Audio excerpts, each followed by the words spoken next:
शहंशाहों के शहंशाह, नरेशों के नरेश अयोध्यापति नरेश की जय हो। राजसभा आकाश पर मानो चार चांद लगते हैं, सभा संबंधियों के सोए हुए भाग जगते हैं। मातृ पितृ भक्ति में आज है सपना के सरदार, राजसभा में आते हैं श्रवण देव कुमार। क्या कहा? मातृपितृ भक्त श्रवण कुमार? हाँ महाराज, श्रवण देव कुमार। जाओ और उन्हें मान व आदर सहित दरबार में लेकर। जैसी आज्ञा महाराज।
प्रणाम हो प्रणाम, परंतु पहला प्रणाम करता हूं मैं श्री पिता और माता को, दूसरा प्रणाम करता हूं मैं पृथ्वी से सुखदाता को, तीसरा प्रणाम कर रहा हूं मैं गुरुदेव वशिष्ठ से गुरु ज्ञाता को चौथा प्रणाम कर रहा हूं मैं, दशरथ से निर्भ सुखदाता को।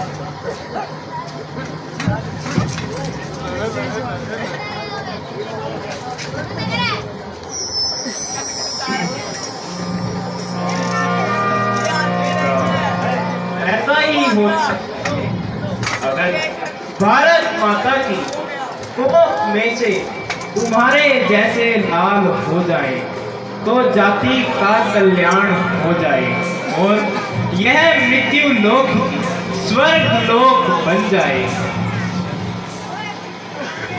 महाराज, ये सब आप ही की दया है, वरना मुझ में इतनी शक्ति कहाँ है। मैं तो अभी तक माता का कर्जदार हूँ, अभी तक मैंने उनका कर्जा ही कहाँ चुकाया। अभी तक तो मेरे दोनों हाथ पैर रिष्ट पुष्ट मौजूद हैं। मैंने तो अभी कुछ भी नहीं किया गुरुदेव। फिर भी पुत्र, तुमने भारत की महिमा को शिखर तक पहुंचा दिया है। यदि देखा जाए तो भारत में तुम जैसा सपूत देखने को नहीं मिली। आने वाली नस्लें सीखेगी इसी आदर्श से। आओ विद्या से लगाओ।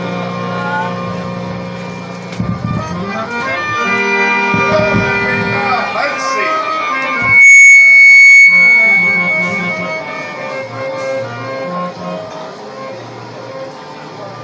हे नरेश, आपने जो ये मेरा सम्मान किया है, मैं उसका धन्यवाद करता हूँ। है श्रवण कुमार, तुम्हारे इस पवित्र शरीर से मेरा ये राज्य पवित्र हुआ। तुम जो सभा में पधारे तो ये समाज भी पवित्र हुआ। आज इस राज्य सभा में आने का क्या कारण है? महाराज, हे अंधों का ये अफसाना, जो है लाचार आंखों से न कर सकते हैं अपने पुत्र का दीदार आंखों से। बताऊं किस तरह की कैसे है वो बेचार आंखों से बरसती है हमेशा आंसुओं की धार आंखों से। वो अंधे ठोकरे खाकर सबर का घूंट पीते हैं। इसी कारण वे बूढ़े आपकी नगरी में जीते हैं।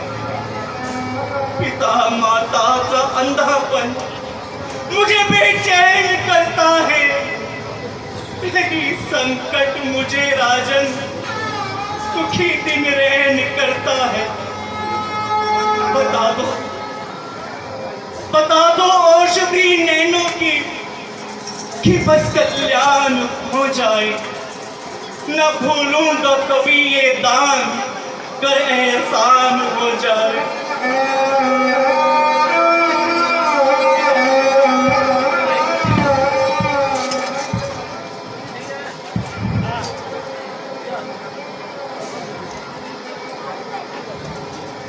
तो सुनो शरण, क्या तुम अपने माता पिता के अंधे होने का कारण जानते हो? नहीं गुरुदेव, नहीं जानता, पर जानना चाहता हूँ। तो सुनो बेटा शरण, तुम्हारे माता पिता के अंधे होने का कारण बतलाता हूँ और औषधि करने से पहले रोग का कारण बतलाता हूँ। तुम्हारे माता पिता के भाग्य में संतान न थी। संतान प्राप्ति के लिए घोर तप किया, देवताओं की प्रसन्नता प्राप्त करने के लिए अखंड समाधि लगाई, परंतु इच्छा पूर्ण न हुई। अंत में वरुण देव ने इस बात पर वर दिया कि यदि पुत्र रतन चाहते हो तो दृष्ट रतन का त्याग करना होगा, अर्थात उम्र भर के लिए अंधा होना होगा। संतान रतन इच्छा वाले तुम्हारे माता पिता ने यह बात मान ली। क्या कहा?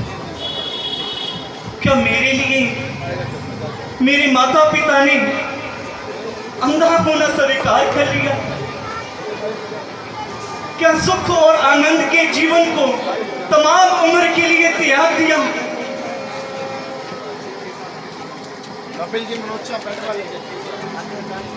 हाँ बेटा, फिर भी वो भाग्यशाली है जो नेत्रों के जगमगाने वाले लालों के बदले एक तुम्हारे जैसे अनमोल लाल को पा लिया। मुजस्सम रोशनी हो तुम, मुजस्सम तुम इताहत हो, नजर राहत है आंखों की मगर तुम दिल की चाहत हो। तुम्हारे बेवहा जीवन उन्हें शोभा है आंखों की, तुम्हें जब पा लिया तो फिर जरूरत क्या है आंखों की।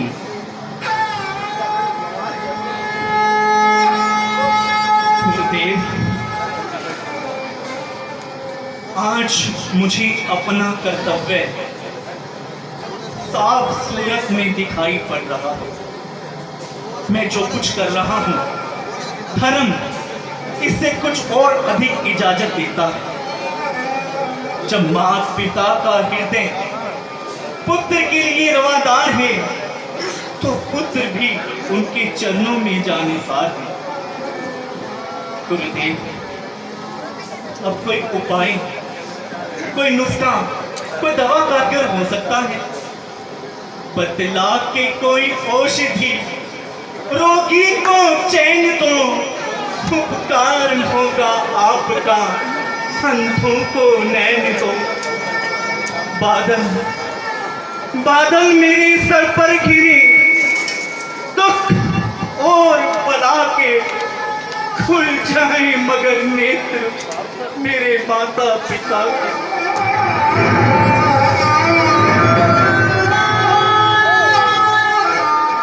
हाँ बेटा, एक उपाय है। शीघ्र बतलाइए गुरुदेव, शीघ्र बतलाइए। बेटा शरण, अपने माता पिता को भारतवर्ष के 68 तीर्थों की यात्रा करवाओ। ऐसा करने से तुम्हारे माता पिता का अंधापन दूर हो सकता है। तो फिर ये कोई कठिन उपाय नहीं। जीता रहा श्रवण तो ऐसा ही करेगा, तो रात की आज्ञा सर माथे पर धरेगा। गुरुदेव महाराज, मुझे आज्ञा दीजिए ताकि मैं इस कार्य में सफल हो सकूं। जाओ और राजकोष से हर प्रकार की सुविधाएं, हाथी घोड़े जो भी श्रवण को चाहिए, कोई कमी ना आने पाए। नहीं महाराज, मुझे किसी भी तरह की कोई आवश्यकता नहीं। मैं अपने जी महाराज, मैं अपने तप की भक्ति से इस कार्य को संपूर्ण करूंगा और अपने माता पिता के अंधापे की विपदा को मिटाऊंगा। आपने ये जो मेरा सम्मान किया है, मैं इसका धन्यवाद करता हूँ। और गुरुदेव ने जो रास्ता बताया है, उसके लिए भी मैं बारंबार प्रणाम करता हूँ।